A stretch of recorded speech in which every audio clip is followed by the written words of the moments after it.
The Zerg player has been hovering around this 128 supply mark for quite a while. He needs to dump out a few overlords and again put down a macro hatch. He's banking a lot of minerals. Here comes 19 banelings being morphed.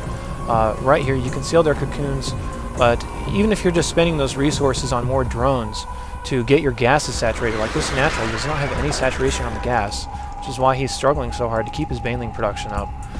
It would really help him out. I don't know what league this game was from. I think it was from either Diamond or Masters. Based on the APM, I would say it's probably really high Diamond. But here comes another attack. More roaches are pressing in here, just attack moving. There are banelings in these overlords, which this Terran player has really been fearing this whole time. He can just start dropping off banelings whenever he needs to. He's actually dropped a lot of roaches as well. So there were some roaches in these dropships, yeah, they're overlords, but they also double over as dropships. Here come these roaches once again, just attacking the front door, which I really don't like. Unless he can get some nice baneling drops off, you're going to see on these Marines. The Marines are still scooting away, more banelings are coming up, trying to blow these Marines up, but they do not do enough damage to those Marines. There's still a lot of Marines standing. And meanwhile, all these roaches are getting cleaned up by those tanks. So he does take out the stuff in front, in terms of the bunkers and whatnot, but he doesn't do enough damage again to warrant him being on 4 bases and just throwing roaches to their death. If you take a look at the units lost tab, the Zerg player is actually well behind in units lost. We'll jump back over to production and see what else is going on. This Terran player, this is what's really bad about not being Zerg on this map, is you can't take a third. It's just so hard to take a third. And there's a watchtower right here that can be easily controlled by a Zerg, considering they have such good map control on this map in particular. But this Zerg has just such little mining going on. In terms of workers, he only has 34 workers. It's just been nothing but pressure, pressure, pressure.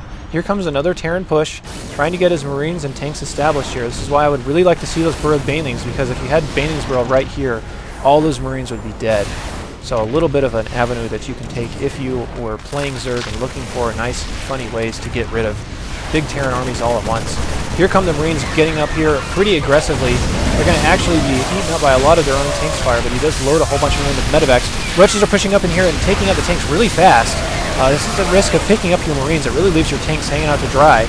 Roaches are pushing in here pretty hard, trying to kill tanks, and they do take out the rest of the tanks. These Marines are so hurt. A lot of them at 1 health. He needs to really run these Marines away and save them and let these medevacs heal them for a while. There's still a ton of roaches, and these roaches are actually going to deny this third that was scouted by the Zergling. He is trying to morph this into a planetary fortress, but it's not going to work. He needs to just lift it off and get out of there, which he does. There's still a Viking harassing these overlords, which I really like this Viking play, but you need more Vikings than that to really put these drops out of question. There's actually switching into Mutalisks now. There's a couple of Mutalisks being made. There's a little worker transfer going on down here. Here's the Spire, but we now see a couple of Mutalisks on the way. I'd really like this Zerg player to have pumped out drones a lot earlier.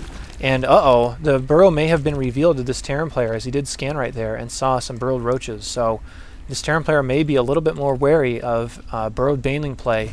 There's some Marauders actually coming out now to fight these roaches, which is a decent choice, but at the same time it looks like the Zerg player really wants to transition into Spire tech. The Zerg player's gold is mined out. His 4th is barely mining.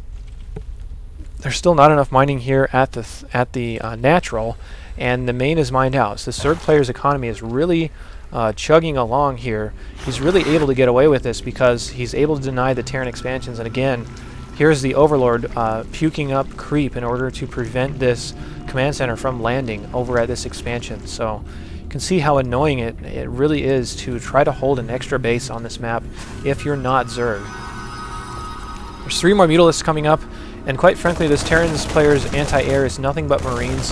He does have quite a few Marines, and Mutalisk gets donated there for whatever reason. He does have quite a few Marines, which can keep these tanks protected pretty well against Mutalisks.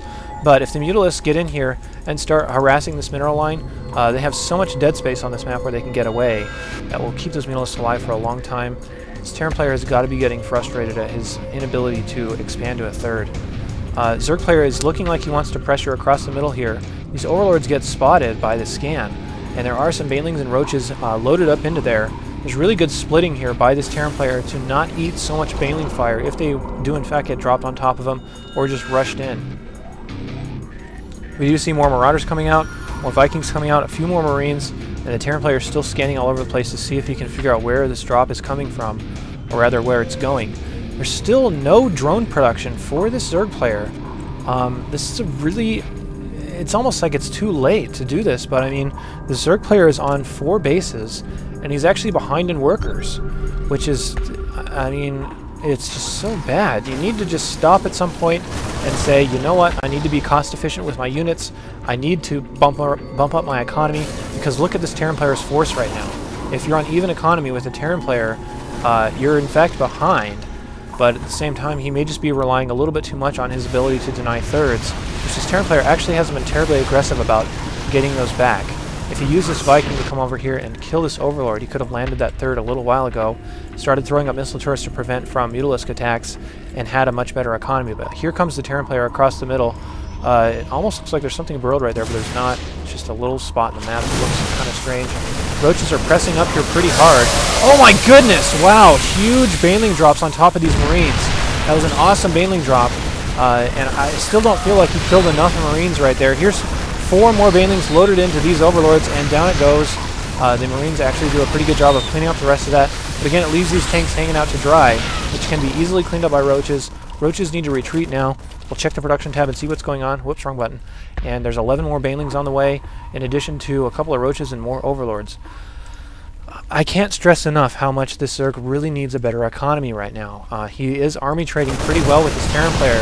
If this Terran player decides to just move out, kill this, and establish his forces, like, you know, in the middle here, and be able to swing back and forth, he'll be able to grab a third, and the Zerg player will be well behind.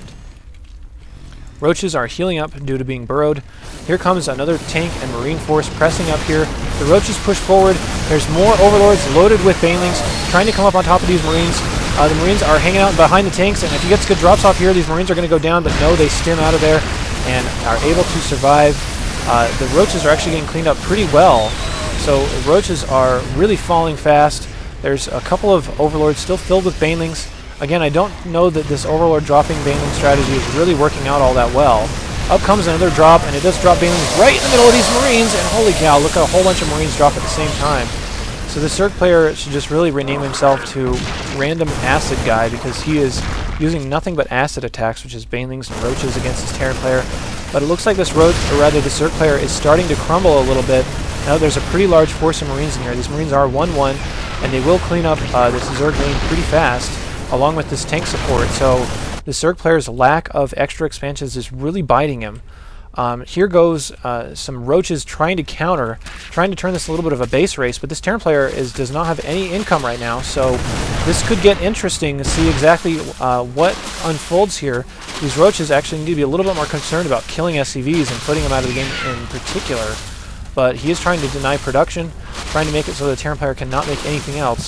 So we have kind of two things going on at once here. The Terran main the Zerg main is going down due to all this Terran pressure. The Zerg still has mining though, so if the Zerg buys enough time, he'll win this game, only by virtue of having those extra bases. If he had the extra mining... Sorry guys, a little bit of a computer problem. We'll go ahead and pick up into this game. Zerg player, like we were just mentioning, does still have mining. But if he did have his extra workers there like he should have on these bases, this game should have been over a long time ago. But this Terran player is, again, getting into a bit of a base race with this Zerg player. Zerg does not have a ton of forces on the field, and all of his production facilities went down, so he cannot really produce many units right now to fight off this Terran advancement. Terran is now sieging this fourth. These drones cannot do anything at all except for hide, which they do burrow underground. This Roach is running for his life, ready to reunite with all these Banelings that are morphing over here. And if he gets a good Baneling attack here, he may actually end this game. But you really need to separate your Banelings in a situation like this. Spread them out so that Siege Tank splash damage does not take very much effect.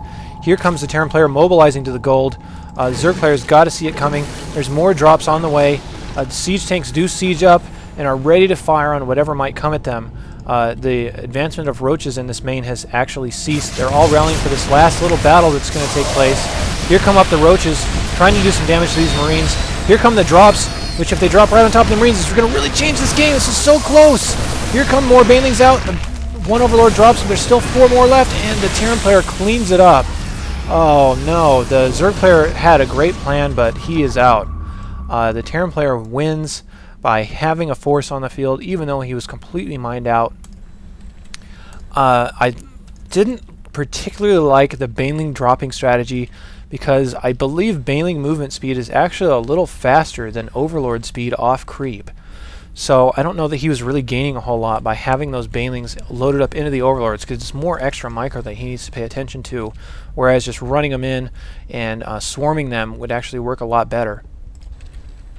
So the Terran player actually had a really interesting game.